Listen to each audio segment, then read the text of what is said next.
Ankleshwar જીઆઈડીસીની steel fab કંપનીમાં 15 દિવસમાં ત્રીજી વખત તસ્કરોએ ચોરીને અંજામ આપ્યો છે, જેની ઘટના સીસીટીવી કેમેરામાં કેદ થઈ હતી।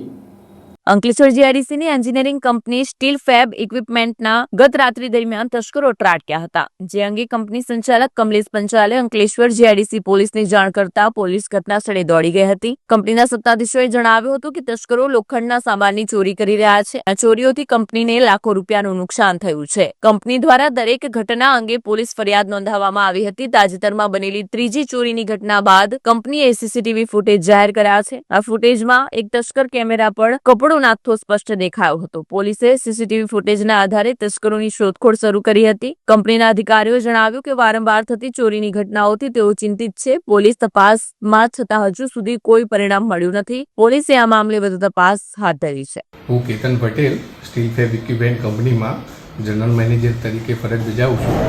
અમારી કંપનીમાં છેલ્લા 2 અઠવાડિયેથી ચોરી થઈ રહી છે।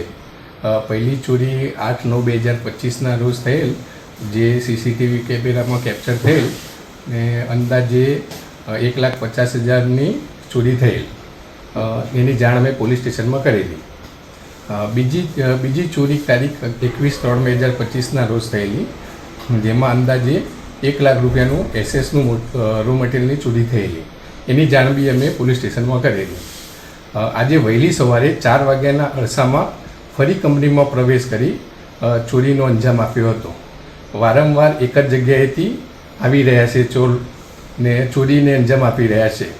આ ચોરીની જાણ અમે પોલીસ સ્ટેશનમાં કરેલી છે।